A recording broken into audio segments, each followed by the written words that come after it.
जय श्री राम मेरे भाई और बहनों।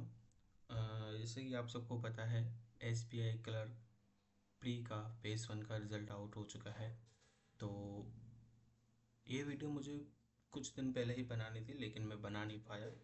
सो आज बना लेता हूँ मैं, और मैं आपको मेरे अटेम्प्ट्स, मेरी मार्क्स, और मैं गुजरात से हूँ तो मैंने गुजरात से ही अप्लाई किया था। सो तो स्टार्ट करते हैं।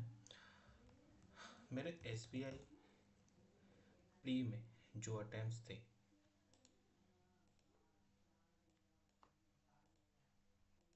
मेरे एसबीआई प्री में मेरे अटेम्प्ट्स थे। सबसे पहले मैं आपको एक सेकंड में नीचे कर दूं उसको थोड़ा।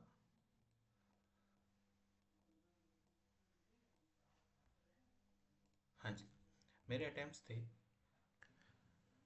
सबसे पहले वहाँ पे इंग्लिश खुला था, तो सबसे पहले इंग्लिश का ही बताएंगे। इंग्लिश में मेरे थे 30 अटेम्प्ट्स। उससे पहले मैं आपको बता दूं, मेरी शिफ्ट थी, शिफ्ट 27 सितंबर, थर्ड शिफ्ट थी मेरी, थर्ड शिफ्ट। ठीक है।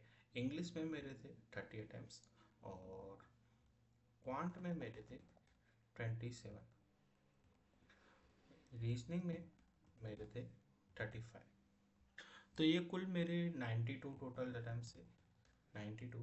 और मैं ऐसा बता दूं कि उस दिन की ये शिफ्ट इतनी इजी हाई थी कि मैं आपको ये भी बोल दूं कि this is one of the easiest shifts, one of the easiest shifts उस दिन के हिसाब से, जब 27 को था। तो मुझे जहाँ तक पता है, मैं अपने मार्क्स जो मैं एक्सपेक्ट कर रहा था, वो मैं अराउंड 85 से 89 के बीच में अराउंड कर रहा था, क्योंकि मुझे लग ही रहा था कि 3-4 गलत जा सकते हैं, या 2-3, मतलब ज़्यादा से ज़्यादा 85 तो मैं कर ही रहा था। ज़्यादा से ज़्यादा 85 तो 89 तो मैं लग ही रहा था। लेकिन मुझे नहीं पता था कि इतना सारा नॉर्मलाइजेशन हो सकता है कि मार्क्स पूरे एकदम गिर जाएंगे। मेरी एक दूसरी फ्रेंड है, उनने उन्होंने भी वो ही किया। उन्होंने उनके उनके थे 89 अटेम्प्ट्स, और उनके मतलब मार्क्स यानी एक्यूरेसी भी थी उनकी, फिर भी उनके मार्क्स पता नहीं क्यों, यही शिफ्ट थी। मतलब इतना ज़्यादा क्या नॉर्मलाइजेशन हुआ कि लोगों के मार्क्स इतने कट गए, और नॉर्मलाइजेशन बहुत तगड़ा हुआ है इस बार। मेरा एक फ्रेंड है, उसका भी यही हाल है। मतलब फिर भी चलिए देखते हैं, हम आगे शुरू करते हैं। तो मैंने गुजरात से अप्लाई किया था, और आप यहाँ पे मेरे डेट ऑफ बर्थ देख सकते हो, मैं जैन से हूँ। सो मेरे कुल मार्क्स हैं यहाँ पर 76.25।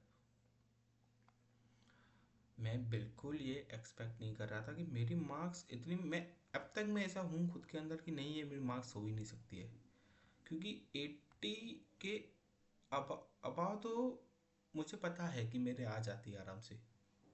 फिर भी गाइस देखते हैं आगे। ये तो ठीक है, प्री है। आगे अपन को एस बी आई मेन्स पे भी फोकस करना है, और अभी आने वाले टाइम में I B P S clerk clerk pre का भी रिजल्ट है, और I B B S P O mains का भी रिजल्ट आने वाला है। तो गाइस हम उस पर फोकस करेंगे, आई बी पी एस क्लर्क और एस बी आई क्लर्क के मेंस पे, दोनों में फोकस है। आप अपने मार्क्स बताते रहना, क्योंकि मेरे मार्क्स तो अभी हाल फिलहाल, पहले मेंस में एस बी आई क्लर्क में अच्छे आ रहे थे, अब पता नहीं, अब थोड़ी मेरी तबीयत के हिसाब से वो डाउन हो रहा है। So guys, all the best आपको एस बी आई क्लर्क के मेंस के लिए। जिसका हुआ, जिनका नहीं हुआ है, आप दिल छोटा मत कीजिए। R R B P O है, R R B P O exact level का मेरे हिसाब से तो 19-20 का ही फ़र्क रहता है।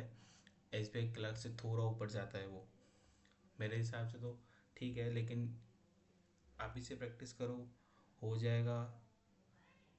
मैनिफेस्ट करते रहो। All the best. जय श्री राम।